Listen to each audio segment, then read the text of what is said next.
You have a voice you use only with your dog. Higher in pitch, slower in rhythm, softer at the edges.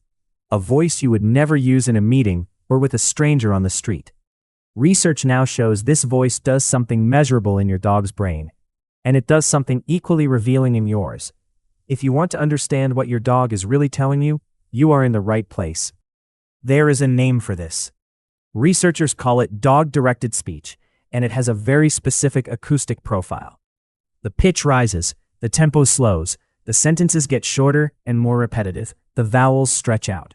"Who is a good boy" is not a sentence you constructed consciously. It emerged, and it sounds in almost every measurable way like the voice adults use when talking to infants, what linguists call infant-directed speech or motherese.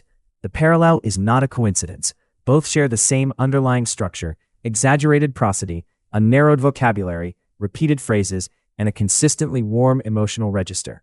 Researchers at the University of York have documented that dog owners across multiple languages and cultures produce dog-directed speech spontaneously, without instruction, and with remarkable consistency in its acoustic features.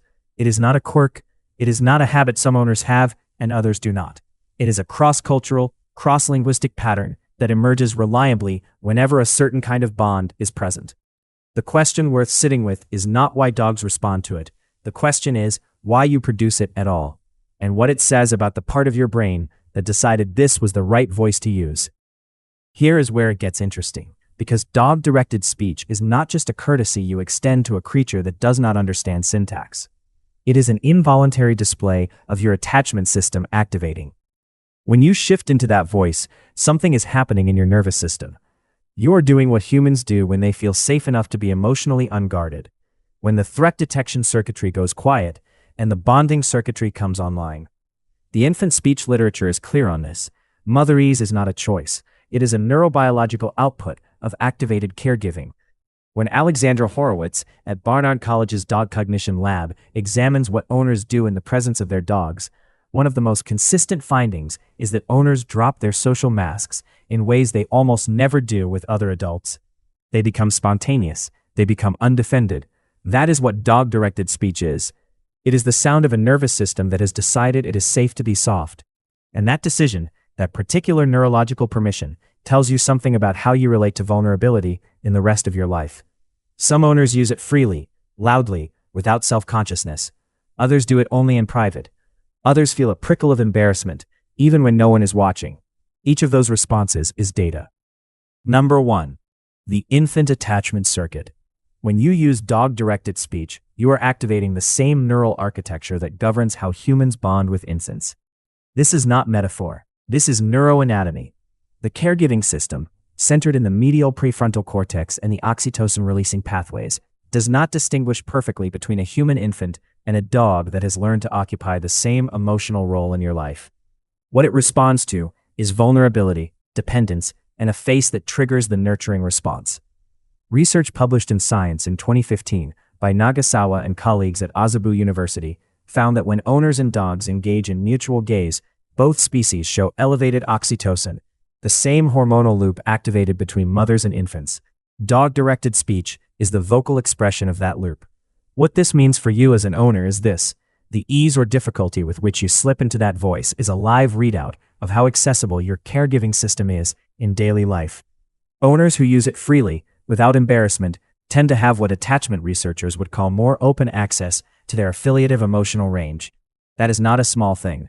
It is a measure of emotional availability, one of the most important predictors of relationship quality across every domain of your life. Number 2. The prosody of safety. The acoustic features of dog-directed speech, the high pitch, the slow rhythm, the rising intonation, are not arbitrary. They are the universal human signal for non-threat. Across cultures, a high, slow, melodic voice communicates safety. A low, fast, clipped voice signals danger or urgency. Your dog did not learn this from you. It is built into mammalian nervous system architecture, the same architecture that makes a lullaby calming and a shout alarming. A 2017 study by Mathavan and colleagues at the University of Lyon directly compared the acoustic properties of dog-directed and infant-directed speech and found near-identical prosodic profiles. Both featured significantly elevated fundamental frequency, slower articulation rate, and wider pitch variation compared to adult-directed speech. What this reveals about the owner is the regularity or irregularity of this signal. An owner who maintains soft prosody even when mildly frustrated, even when the dog has done something inconvenient, is demonstrating what therapists call emotional consistency. An owner whose voice spikes to harsh tones quickly, then returns to soft ones, is demonstrating emotional volatility. Your dog has mapped your prosodic patterns in extraordinary detail. They know which voice means what. The question is, do you? If that just made you see your relationship with your pet in a completely different way, hit subscribe. We explore the science of the human-pet bond every week and what it reveals about us. All right, let us keep going. Number 3, the permission structure. Here is something subtle worth examining. The same person who feels mortified using a gentle, high-pitched voice in front of colleagues or even in front of a partner will use it without hesitation the moment they are alone with their dog. That asymmetry is not about the dog. It is about permission, about who or what in your life has been granted access to your softer register. Most adults have an internal gatekeeper, a set of rules, largely unconscious, about what emotional expressions are appropriate in which contexts. For many people, the dog is one of the only relationships that bypasses the gatekeeper entirely. There is no social risk, there is no judgment, and so the voice comes out. Alex Benjamin and Katie Slocum at the University of York published work in 2018 showing that adult dogs, not puppies, not conditioned dogs, but fully mature dogs, responded with significantly more attention and social engagement to dog-directed speech than to adult-directed speech in a live interaction paradigm. The dogs were choosing the voice, and the owners, knowingly or not, were offering it. What your permission structure tells you, if your dog is the only relationship in your life where you use that voice, it is worth asking who else you might be withholding it from, and why. Number 4, the regulation function. Dog-directed speech does something for the owner that most owners have never consciously named. It regulates you. The act of producing that slow, soft, high-pitched voice requires your own nervous system to move toward a calm state.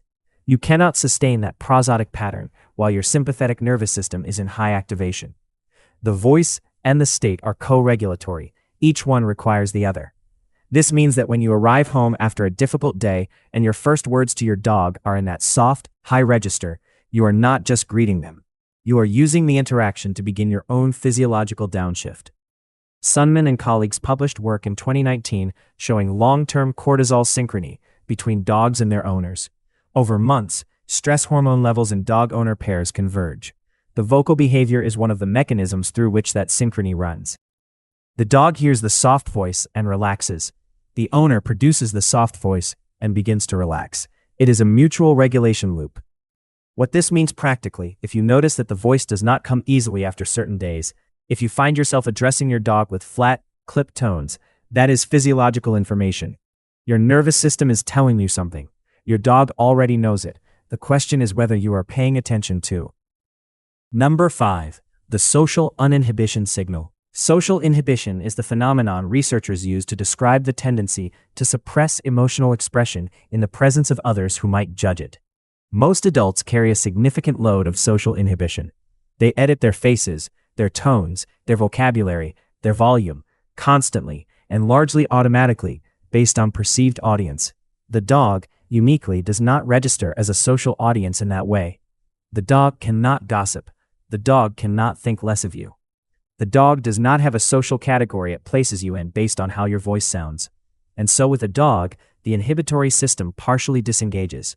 What comes out is less performed and more genuine, closer to your actual affective state than what you show other humans. The degree to which your dog-directed speech differs from your human-directed speech is a rough measure of the gap between your public and private emotional lives. For some owners, the gap is small. They are relatively the same person in both contexts. For others, the dog is meeting a version of them that almost no one else ever sees. Neither is pathological, but both are worth knowing, because if your dog is the primary relationship in which you allow yourself emotional authenticity, that is useful data about where walls exist in the rest of your life, and whether those walls are serving you or costing you something. Number 6, the attunement marker. Attunement is a term from developmental psychology. It describes the capacity to perceive and match another being's emotional state, not just to respond to behavior, but to track inner experience and reflect it back. It is what separates a responsive caregiver from an attuned one. And it is one of the most powerful predictors of secure attachment in children, in adult relationships, and, the research increasingly suggests, in dogs. Dog-directed speech is an attunement behavior. When you modulate your voice to match your dog's energy, softer when they are calm, brighter when they are playful, lower and slower when they are anxious, you are practicing attunement in real time. Ben Attuiment and colleagues at the University of York showed in 2017 that dog-directed speech significantly increased dogs' attention and social engagement compared to adult-directed speech, and that the effect was strongest in adult dogs, not puppies. The dog is responding to being seen. What the research also shows is that owners who naturally modulate their dog-directed speech based on the dog's state, rather than using the same sing-song register regardless of context, score higher on empathy measures in general. The attunement you practice with your dog is the same attunement you bring to every close relationship. It is not a separate skill. It is the same muscle, getting used. So, what do you do with all of this? First, notice the voice.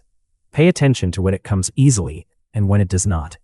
Pay attention to whether you use it in front of others or only alone.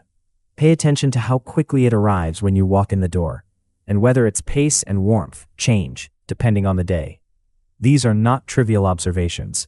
They are real-time data about your emotional accessibility, your regulatory capacity, and the gap between your public and private selves. Second, consider what it would mean to extend some of that same vocal permission to the humans in your life. Not the sing-song register. That part is for the dog. But the softness, the genuine warmth, the absence of social armor.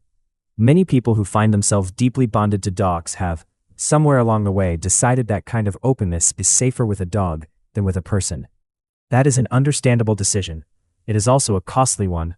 Your dog is not asking you to be a different person. They are responding to the version of you that already exists, the one that shows up without a performance. That person is worth knowing, and worth letting out a little more often. None of this makes you strange for talking to your dog the way you do. It makes you someone with a caregiving system that still works, an attunement capacity that is still active, and a relationship that is quietly teaching you something real. There is a moment, and you have had it probably this week, where you walked into a room, and before you said a single word to any human in it, your voice shifted, and a dog lifted its head. And for a few seconds, something in you that spends most of the day defended and managed and performing became very simply itself. That voice you use with your dog is not an embarrassing habit. It is the sound of your nervous system doing something genuinely healthy. It is the sound of a bond that is asking nothing of you except that you show up as you actually are. The research did not set out to reveal that, but it did, and now you cannot unhear it. That is the warmest thing you do all day. Thank you for investing your time with us today. Now that you know your dog-directed speech is a live readout of your own emotional accessibility and attachment style, we are curious, do you use that voice freely and openly, or only when no one else is around? And what does that tell you? Let us know in the comments. New episodes drop every Tuesday, Thursday, and Sunday, so make sure you are subscribed to catch the next one. Until then, decode your dog, decode yourself.